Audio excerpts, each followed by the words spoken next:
Hello viewers, मैं नया पाठ लेकर प्रस्तुत हूँ और यह पाठ है भक्ति सूफी परंपराएं, धार्मिक विश्वासों में बदलाव और श्रद्धा ग्रंथ। Bhakti Sufi traditions, changes in religious beliefs and devotional text. यह एनसीईआरटी का पाठ 6 है और इस वीडियो लेसन को 3 भागों में बांटा गया है और जो पहला भाग है वह आपके सामने प्रस्तुत है।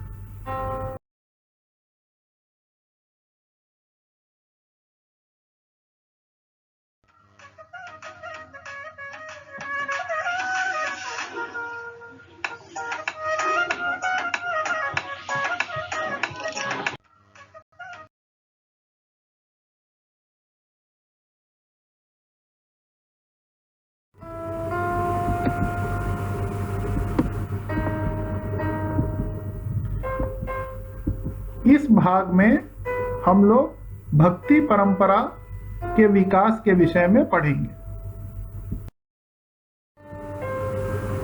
इतिहास के स्रोत। प्रस्तुत पाठ में 800 से 1800 ईस्वी के मध्य के धार्मिक विश्वासों के बदलाव और विकास को समझने तथा उसे पुनर्निर्मित करने का प्रयास इतिहासकारों द्वारा किया गया है। इसके लिए उन्होंने विभिन्न धार्मिक ग्रंथों जैसे वेद, पुराण, उपनिषद, कुरान, हदीस, गुरु ग्रंथ साहिब का उल्लेख किया है। साथ में उन्होंने विभिन्न प्रकार की इमारतें जैसे मंदिर, मस्जिद, गुरुद्वारा के विषय में बताया है। साथ में अभिलेखों में जो वर्णित है उसका भी उपयोग इतिहासकारों ने किया है। साथ में इस काल में जो चित्रकला और मूर्ति कला थी उसका भी प्रयोग इन लोगों ने किया है। साथ में जो प्रमुख संत थे उनकी रचनाओं को इसमें उपयोग में लाया गया है। जैसे इसमें 2 नाम बहुत महत्वपूर्ण हैं। पहला है दाता गंज बख्श, जिनको अबुल हसन अल हुजविरी के नाम से जाना जाता था।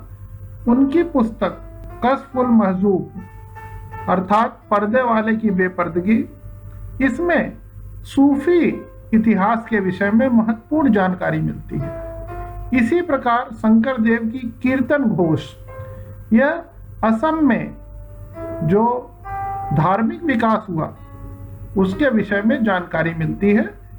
यह एक अंक के प्रश्नोत्तर में पूछा जा सकता है। इसी प्रकार संत कवियों के जो अनुयायी थे उन्होंने अलग अलग संतों के विषय में जो उनकी जीवनियां लिखी उससे भी हमें इस काल के इतिहास को समझने में मदद मिलती है। पाठ की शुरुआत में पूजा प्रणालियों के समन्वय के विषय में बताया गया है और उसमें बताया गया है कि पूजा प्रणालियों के समन्वय का क्या परिणाम हुआ।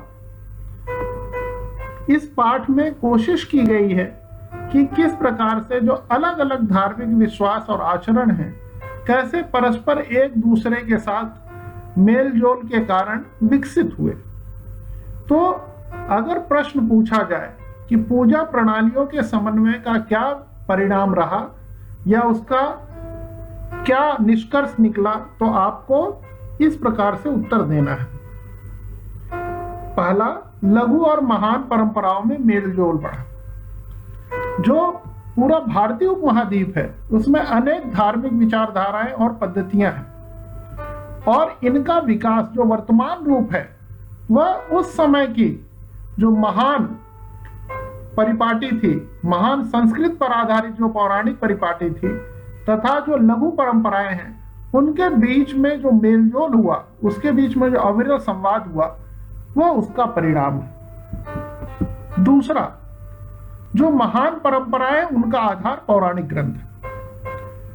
तो महान परंपराओं का जो प्रसार है वह पौराणिक ग्रंथों की रचना, संकलन और परिरक्षण द्वारा हुआ। वंचित वर्गों का धार्मिक समन्वय।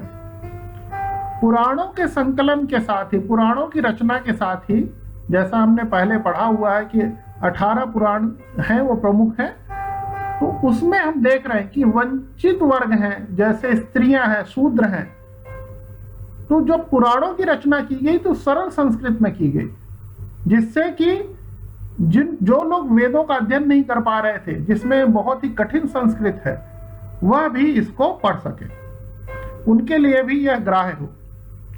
तो वंचित वर्गों को साथ में लाने का प्रयास किया गया। वंचित वर्गों के महत्व में वृद्धि, स्त्री, शूद्र और अन्य सामाजिक वर्गों की जो आस्थाएं, आचरण है, उसको ब्राह्मणों द्वारा स्वीकृति दी गई, उन्हें एक नया स्वरूप प्रदान किया गया। अवतारवाद की परिकल्पना, जो पूजा प्रणालियों का समन्वय हुआ, उसकी एक प्रमुख परिणाम है। तो उस मेल जोल की वजह से अवतारवाद का रूप देखने को मिलता है। जो स्थानीय देवी देवता थे, उनके प्रचलित रूपों को उस समय के जो अवतार थे उनके रूप में प्रस्तुत करने का प्रयास किया गया। जैसे पुरी, उड़ीसा में एक स्थानीय देवता को विष्णु के रूप में प्रस्तुत किया गया। इसी प्रकार जो विभिन्न देवियां थी उस काल में, उस समय में, उनको भी समन्वित किया गया और इन स्थानीय देवियों को पौराणिक परंपरा के भीतर ही मुख्य देवताओं की पत्नी के रूप में मान्यता दी गई। कभी वह लक्ष्मी के रूप में विष्णु की पत्नी बनी और कभी शिव की पत्नी पार्वती के रूप में सामने आई।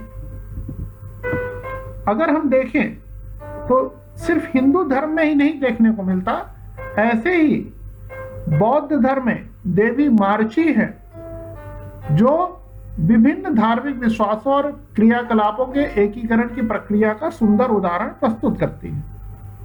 तो जो अलग अलग पूजा प्रणालियां थी, उनके समन्वय से तरह तरह के परिवर्तन देखने को मिलते हैं।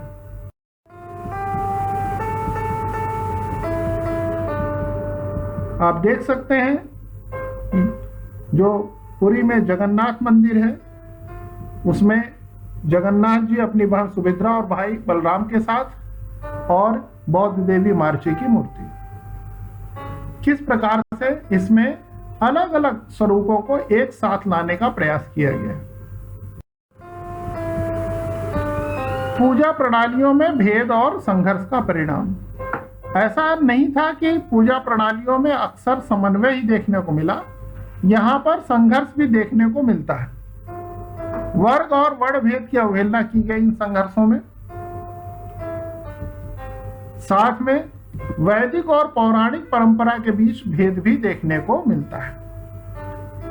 जो पूर्व के समस्त विश्वास थे, जो आचार थे, उनको हिंदू के रूप में वर्गीकृत किया गया और वैदिक और पौराणिक परंपरा के बीच में इस दौरान अंतर बढ़ता गया और वैदिक परिपाटी और वेदों को मानने वाले उन सभी आचारों की निंदा करते थे जो ईश्वर की उपासना के लिए मंत्रों के उच्चारण के साथ यज्ञों के संपादन से परे थे। इस समय वैदिक देवता गौड़ हो गए थे, जैसे अग्नि, इंद्र और सोम। ये पूरी तरह से समाज की मुख्य धारा से कट गए थे और साहित्य और मूर्ति कला में इनका निरूपण बंद हो गया था। वैदिक सत्ता की अवहेलना शुरू हो गई। खास करके तांत्रिक आराधना में लगे लोग वैदिक सत्ता की अवहेलना करने लगे। इस दौरान विष्णु और शिव के मान में वृद्धि देखने को मिलती है। विष्णु और शिव महत्वपूर्ण देवता हो गए और नए धार्मिक विश्वासों का जन्म हुआ, जैसे तांत्रिक पूजा। भक्ति परंपरा का उदय भी हमें देखने को मिलता है। यह पूजा प्रणालियों में भेद और संघर्ष के कारण ही संभव हुआ। इस दौरान जो भक्ति परंपरा का उदय देखने को मिला कि इसमें जो भक्त थे वह मंदिरों में इष्ट देव की आराधना करते थे और उनके लिए तरह तरह की गीतों की रचना करते थे और उसका गायन भी मंदिरों में करते थे। लघु और महान परंपराएं। महान और लघु जैसे शब्द समाजशास्त्री रॉबर्ट रेडफील्ड द्वारा एक कृषक समाज के सांस्कृतिक आचरणों का वर्णन करने के लिए करते हैं। रेडफील्ड ने देखा कि किसान उन कर्म कांडों और पद्धतियों की नकल करते हैं जिनका समाज के प्रभुत्वशाली वर्ग जैसे पुरोहित और राजा पालन करते हैं। तो इन कर्म कांडों को रेडफील्ड ने महान परंपरा की संज्ञा दी। साथ ही रेडफील्ड कहते हैं कि कृषक समुदाय जिन अन्य लोकाचारों का पालन करते थे और जो इस महान परिपाटी से सर्वथा भिन्न थे, उसे रेडफील्ड ने लघु परंपरा के रूप में वर्णित किया। रेडफील्ड ने यह भी कहा कि महान और लघु दोनों ही परंपराओं में समय समय के साथ पारस्परिक आदान प्रदान के कारण परिवर्तन भी देखने को मिले। हालांकि विद्वान इन प्रक्रियाओं और वर्गीकरण के महत्व से इनकार नहीं करते, फिर भी वह कहते हैं कि यह पूरी तरह से सही नहीं है। तांत्रिक पूजा पद्धति। प्रस्तुत पाठ में तांत्रिक पूजा पद्धति के विषय में भी बताया गया। देवी की आराधना पद्धति को ही तांत्रिक नाम से जाना जाता है। देवी की उपासना अधिकतर सिंदूर से पोते गए पत्थर के रूप में ही की जाती थी। तांत्रिक पूजा पद्धति भारतीय उपमहाद्वीप के कई भागों में प्रचलित थी। इसके अंतर्गत स्त्री और पुरुष दोनों ही शामिल हो सकते थे। और जैसा कि हमने पीछे देखा कि इन स्थानीय देवियों को पौराणिक परंपरा के भीतर मुख्य देवताओं की पत्नी के रूप में मान्यता दी गई। कभी वह लक्ष्मी के रूप में विष्णु की पत्नी बनी और कभी शिव की पत्नी पार्वती के रूप में सामने आई।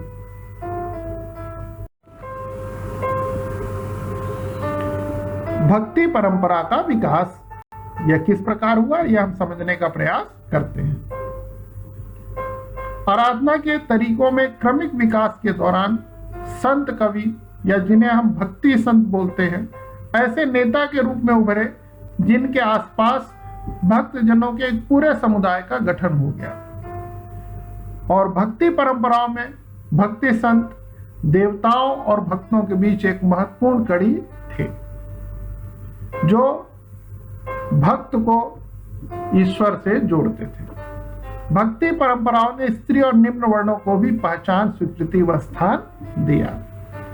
भक्ति परंपरा विविधता से भरी है क्योंकि भक्ति संत विविध समुदाय से थे, जैसे ब्राह्मण, शिल्पकार, किसान और कुछ तो उन जातियों से आए थे जिन्हें अस्पृश्य माना जाता था। भक्ति संतों ने जाति प्रथा, ब्राह्मणों की प्रभुता और ब्राह्मणी व अन्य धार्मिक कर्मकांडों और परंपराओं के विरोध में आवाज उठाई। अलवार और नैनार तथा अन्य भक्ति संतों की रचनाओं को वेद जितना महत्वपूर्ण बताकर भक्ति परंपरा को सम्मानित किया गया। और अपनी यात्राओं के दौरान अलवार और नैनार तथा अन्य भक्ति संतों ने कुछ पावन स्थलों को अपने इष्ट का निवास स्थल घोषित किया। इन्हीं स्थलों पर बाद में विशाल मंदिरों का निर्माण राजाओं ने कराया और वे तीर्थ स्थल माने गए। भक्ति संतों के भजनों को इन मंदिरों में अनुष्ठानों के समय गाया जाता था और इन संतों की प्रतिमा की भी पूजा की जाती थी।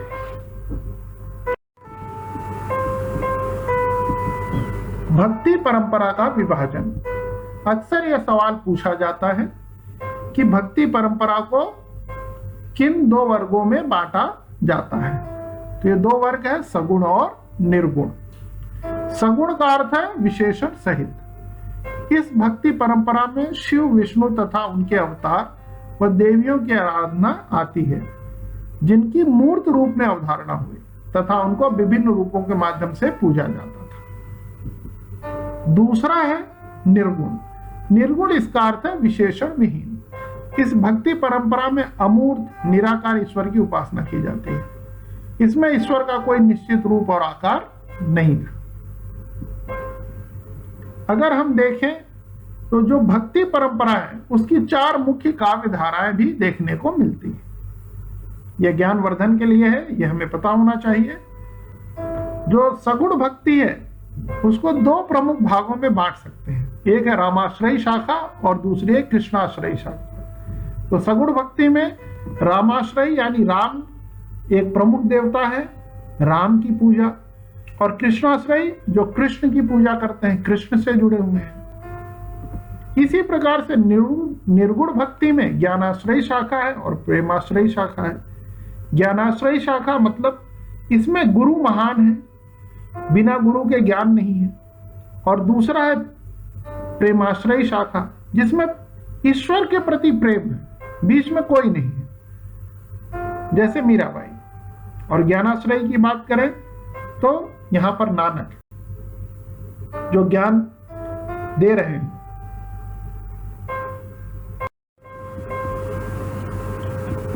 अलवार तथा नयनार संत, यह भी परीक्षा की दृष्टि से बहुत ही महत्वपूर्ण प्रश्न है। एग्जाम में पूछा जाता है कि अलवार तथा नयनार संतों में अंतर बताइए। अलवार संत और नयनार संत दोनों ही दक्षिण भारत के तमिल क्षेत्र में प्रसिद्ध है। दक्षिण भारत के तमिल क्षेत्र में विष्णु की उपासना करने वालों को अलवार कहा जाता था। यह संत एक स्थान से दूसरे स्थान पर जाते थे और अपने इष्ट देवता विष्णु की उपासना में भजन गाते रहते थे। चूंकि यह तमिल क्षेत्र में थे तो तमिल में ही यह अपने गीतों को गाते थे। जो अलवार है उनकी कुल संख्या 12 है और उसमें जो प्रमुख संत हैं तोंदा डिपोडी, पेरिया अलवार, नम्मा अलवार। आप देखिए इनके नाम के अंत में अलवार दिख रहा होगा। इसी प्रकार से स्त्री संत भी हैं। इसमें प्रमुख संत है अंडाल, जिन्हें दक्षिण भारत की मीरा कहा जाता है।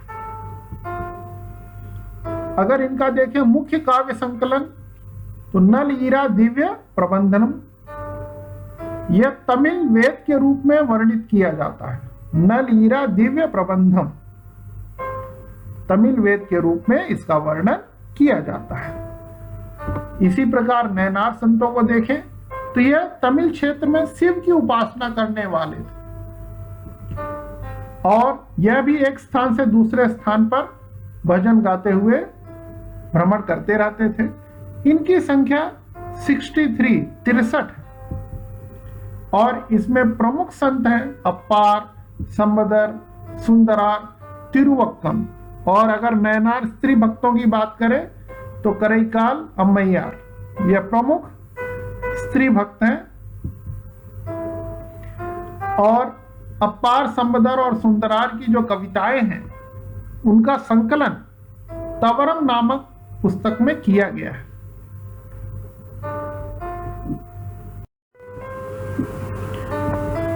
यह प्रश्न इस बार परीक्षा में पूछा भी गया था, स्रोत आधारित प्रश्न के रूप में। स्त्री भक्ति संत और सामाजिक आदर्शों को चुनौती। दक्षिण भारत की अलवार स्त्री भक्त अंडाल थी, जिन्हें दक्षिण भारत की मीरा कहा जाता है, और नयनार स्त्री भक्त करईकाल, अम्मैयार थे। अंडाल के भक्ति गीत व्यापक स्तर पर गाए जाते थे और आज भी गाए जाते हैं। और अंडाल स्वयं को विष्णु की प्रेयसी मानकर अपनी प्रेम भावनाओं को छंदों में व्यक्त करती थी। इसी प्रकार जो स्त्री शिव भक्त करईकाल, अम्मैयार हैं, उन्होंने अपने उद्देश्यों की प्राप्ति हेतु घोर तपस्या का मार्ग अपनाया। इस बार जो परीक्षा में पूछा गया था वह यही प्रश्न था कि इन स्त्रियों ने अपने सामाजिक कर्तव्यों का जो परित्याग किया वह क्यों किया और कैसे उन्होंने उस समय की सामाजिक आदर्शों को चुनौती दी। तो उसका प्रमुख आंसर यही है, उन्होंने अपने सामाजिक कर्तव्यों का परित्याग किया। सामाजिक कर्तव्य स्त्री के क्या है? अपने परिवार में रहना और उनके लिए उनके आदेशों का पालन करना। लेकिन इन्होंने उस परंपरा को तोड़ दिया और वह ईश्वर के प्रति भक्ति में लीन हो गई। हालांकि वह किसी अन्य व्यवस्था से नहीं जुड़ी जो सामान्यतः देखी जाती। उन्होंने घर बार छोड़ दिया और किसी भिक्षुणी समुदाय में शामिल हो गई। इन स्त्रियों ने अपनी जीवन पद्धति और अपनी रचनाओं से पितृसत्तात्मक आदर्शों को चुनौती दी। जैसे करईकाल, अम्मैयार, इन्होंने घोर तपस्या का मार्ग अपनाया। यह वनों में विचरण करती थी और शिव के लिए स्तुति गीतों की रचना करती थी। और नैनार परंपरा में उनकी रचनाओं को सुरक्षित किया गया।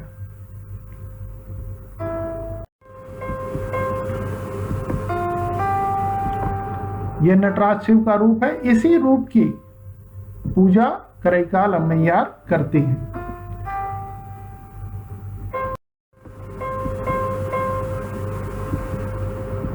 अलवार, नैनार, वीर शैवों के जाति के प्रति दृष्टिकोण, ये बहुत ही महत्वपूर्ण सवाल है, क्योंकि उस समय की जो सामाजिक संरचना थी, ताना बाना था, वह वैदिक परंपराओं के इर्द गिर्द बुना गया था, और जिसमें ब्राह्मण, क्षत्रिय, वैश्य, शूद्र आधारित वर्ण व्यवस्था शामिल थी, जिसमें जो निम्न जाति, जो शूद्र थे, उनकी स्थिति बहुत ही दयनीय थी। तो अलवार, नैनार और वीर शैवों ने जाति प्रथा तथा ब्राह्मणों की सर्वोच्चता के विरुद्ध सुधार के लिए प्रबल आंदोलन चलाया। साथ ही इन्होंने स्त्रियों और निम्न वर्णों को भी पहचान, स्वीकृति व स्थान दिया। अगर हम देखें तो जो अलवार, नैनार या वीर शैवों की भक्ति परंपरा है, वह विविधता से भरी है। इसमें जो संत हैं वो विविध समुदाय और जातियों से थे, जैसे ब्राह्मण, शिल्पकार, किसान, और कुछ तो उन जातियों से आए थे जिन्हें अस्पृश्य माना जाता था। इसी प्रकार इन्होंने जाति प्रथा, ब्राह्मणों की प्रभुता, ब्राह्मणी व अन्य धार्मिक कर्मकांडों और परंपराओं के विरोध में आवाज उठाई। लोगों ने जो अलवार, नैनार या अन्य भक्ति संतों की जो रचनाएं हैं, उनको वेद जितना महत्वपूर्ण बताकर इस भक्ति परंपरा को सम्मानित किया। अलवारों के भजन सच्चाई और पवित्रता के गहरे विचारों से भरे हुए, इसी प्रकार से जो नैनारों के भजन हैं वह आध्यात्मिकता से भरे हैं। वीर शैव अर्थात लिंगायत ने धर्मशास्त्र में बताए गए श्राद्ध संस्कार का पालन, मृतकों को वो नहीं करते थे और मृतकों को विधि पूर्वक दफनाते थे। और लिंगायतों ने जाति की अवधारणा और कुछ समुदायों के दूषित होने की ब्राह्मणी अवधारणा का विरोध किया, और उन्होंने पुनर्जन्म के सिद्धांत पर प्रश्नवाचक चिन्ह लगाया। इस प्रकार जाति व्यवस्था के विरोध में उन्होंने एक बहुत ही प्रबल आंदोलन चलाया। अलवार और नैनार संतों के राज्य के साथ संबंध। अलवार और नैनार संत वे लाल कृष्णों द्वारा, जो उस समय भूस्वामी थे, उनके द्वारा सम्मानित होते थे। उस समय जो शासक थे, चोल वंश के शासक, वह भी इनका समर्थन प्राप्त करने के लिए इनको भूमि दान, विष्णु शिव मंदिरों का निर्माण कराकर उनका समर्थन पाने का प्रयास करते थे। चोल सम्राटों ने दैवी समर्थन पाने के लिए और अपनी सत्ता का प्रदर्शन करने के लिए सुंदर व भव्य मंदिरों का निर्माण कराया, जिसमें पत्थर और धातु की सुंदर मूर्तियां बनी थी। चिदंबरम, तंजावुर, गंगईकोंड, चोलपुरम में विशाल शिव मंदिरों का निर्माण कराया, जो आज भी है। और अलवार और नैनार संतों ने, चूंकि जो चोल शासक थे वह इनको समर्थन कर रहे थे, तो इन्होंने अपनी परंपराओं में, अपनी रचनाओं में ब्राह्मणी परंपराओं, बौद्ध और जैन धर्म के प्रति विरोध व्यक्त किया। संभवतः यह विरोध राजकीय अनुदान की प्रतिस्पर्धा के लिए था। इसी प्रकार शिव की कांस्य प्रतिमाओं को ढालना और शिव की नटराज के रूप में प्रतिमाओं की मंदिरों में स्थापना कराना, यह कार्य चोल शासकों ने इसीलिए कराया कि संभवतः प्रजा के मन में उनके प्रति आदर और सम्मान पैदा हो। इसी प्रकार विभिन्न सम्राटों द्वारा तमिल भाषा में रचित अलवार और नैनार संतों के भजनों का गायन भी मंदिरों में प्रचलित करवाया।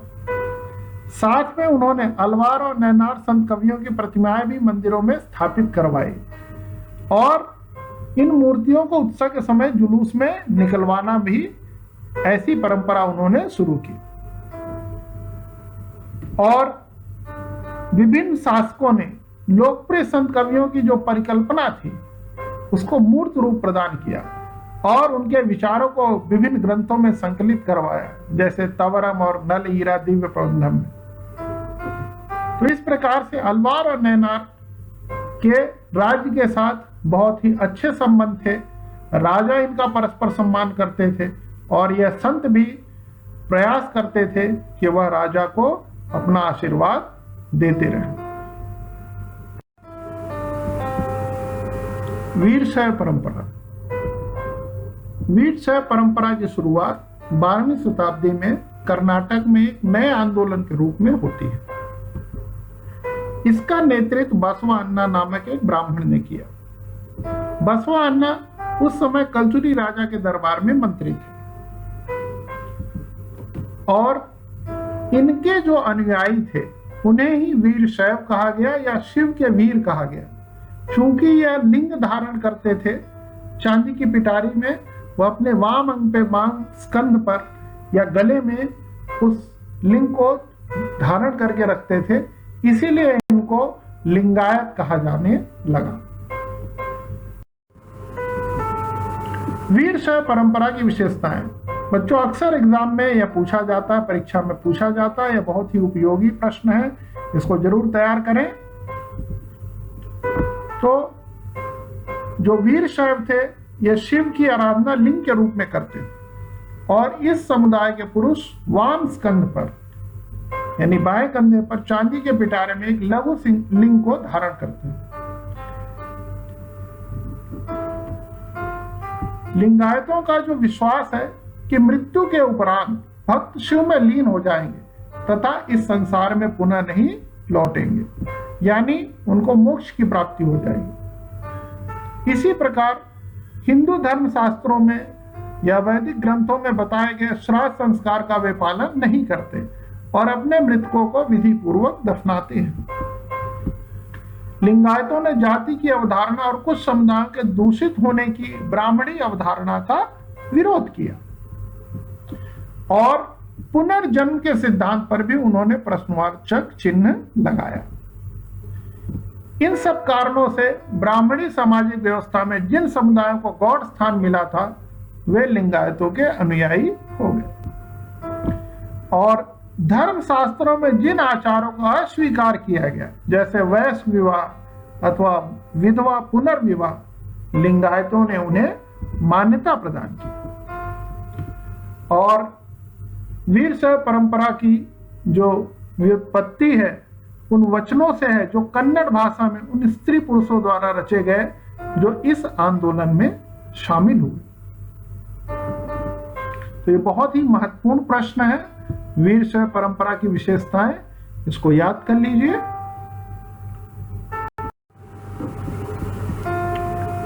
व्यूअर्स, यह वीडियो आप बोर्ड टॉपर्स क्लासेस चैनल पर देख रहे हैं। इस चैनल को सब्सक्राइब करें, लाइक करें, शेयर करें और कमेंट करें, जिससे कि हमें नया वीडियो बनाने के लिए प्रेरणा मिले। साथ में बेल आइकन दबा करके इसके जो नए वीडियोज हैं आने की जानकारी तुरंत प्राप्त करें। धन्यवाद।